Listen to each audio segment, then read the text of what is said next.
बहुत समय पहले की बात है। एक छोटा सा गांव था।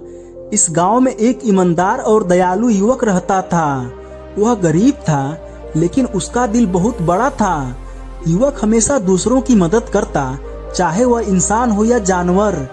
एक दिन युवक जंगल में लकड़ियां इकट्ठा करने गया। सूरज धीरे धीरे ढल रहा था और हवा में बारिश की गंध फैल रही थी। अचानक उसकी नजर एक हलचल पर पड़ी।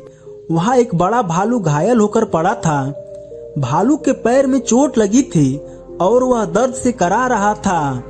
युवक के दिल में डर और सहानुभूति दोनों थे। उसने सोचा, अगर मैं मदद नहीं करूंगा तो यह जानवर मर सकता है। लेकिन वह जानता था कि भालू तो जंगली है और हमला भी कर सकता है। धीरे धीरे युवक भालू के पास गया और बोला, शांत रहो, मैं तुम्हें नुकसान नहीं पहुंचाऊंगा। भालू ने उसे घूरा, लेकिन हमला नहीं किया। युवक ने भालू को पानी पिलाया, खाना दिया और अपने कपड़े से भालू के पैर पर पट्टी बांधी।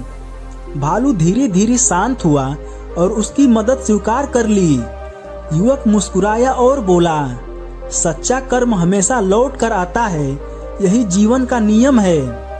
कुछ महीनों बाद युवक फिर जंगल में लकड़ियां लेने गया। आसमान अचानक बदल गया और काले बादल घिर आए। बारिश तेज हो गई और नदी का पानी तेजी से बढ़ने लगा। युवक ने देखा कि नदी का बहाव बहुत खतरनाक है।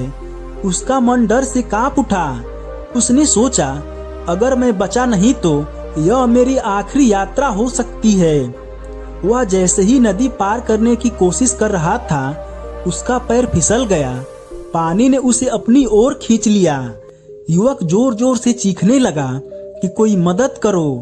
तभी वही भालू जिसे युवक ने पहले बचाया था, नदी में छलांग लगाकर आया। उसने अपनी ताकत और सूझबूझ से युवक को पकड़ लिया और सुरक्षित किनारे तक ले आया। युवक ने हृदय से महसूस किया, कर्म का फल सच में कभी व्यर्थ नहीं होता। गांव वाले यह देखकर दंग रह गए। वे समझ गए कि सच्ची दया और सहानुभूति हमेशा लौट कर आती है। युवक की ईमानदारी और दया ने उसे एक नया जीवन दिया। तो दोस्तों, इस कहानी से हमें यह सीख मिलती है कि अगर हम किसी की मदद दिल से करेंगे, चाहे वह इंसान हो या जानवर, तो हमारा किया हुआ नेक कर्म कभी व्यर्थ नहीं जाता। कर्म का फल हमेशा हमें किसी न किसी रूप में लौट कर मिलता है। तो दोस्तों, अगर आपको यह कहानी पसंद आई हो तो इसे लाइक करें, अपने दोस्तों के साथ शेयर करें और हमारे चैनल पर नए हैं तो चैनल को सब्सक्राइब करें।